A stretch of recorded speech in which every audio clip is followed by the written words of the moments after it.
Jamani samani, naomba mnipe dakika moja tu ya kunisikiliza. Bro, nina challenge hapa special kwa wadada. Endapo akinijibu maswali yangu vizuri nampa wifi kama zawadi. Sister una mpenzi? Dazache dharau basi. Kwamba wewe unatuonaje hapa? Bro, siwezi jua. Wenda ni dada yako na wewe ni kaka yake. Na ili hapo ni mojawapo kati ya maswali nao mmoja kwa ajili ya kupata zawadi ya wifi. Ongea malize bro. Of course ni mpenzi wangu. Mmependezana. Unampenda? Ndio nampenda. Kweli? Kweli. Bro. Kuna nini hapa?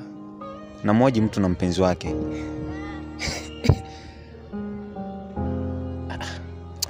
Wewe mwanamke.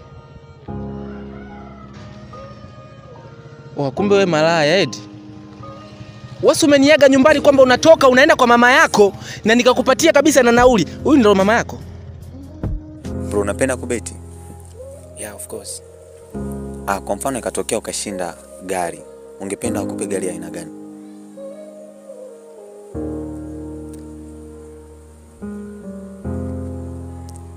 Bro, kwa nini unalia? Au swali langu limekuwa gumu kidogo? Hapana bro.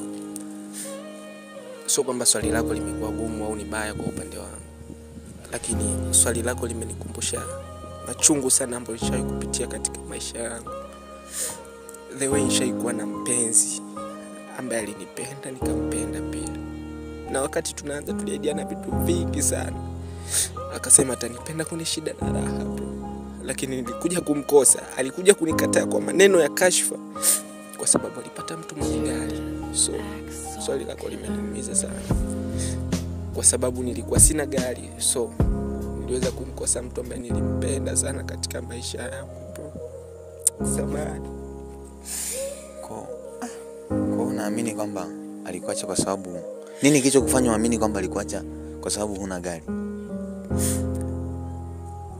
Mimi sibahatishi. Yaani aliniambia mwenyewe kwa mdomo wake kwamba una nini cha kunipa wewe? Una gari, una nyumba, una lolote. Kwa sababu alikuwa amepata mpenzi ambaye ana gari, so alikuwa popote anapotaka kwenda mpenzi wake anampeleka. Kwa mimi nilisikia kupata maumivu, na ndio maana uliposema neno gari nimeumia sana. Bro, ni kabila gani ambao linaongoza kwa kuwa na wanawake wazuri? Kwa upande wangu mimi bro, Wahutu. Kutana mtoto la kiutu mwanangu, mtoto la kiutu. Piskali kwanza mguu wa bia. Mtoto anakuwa na tako.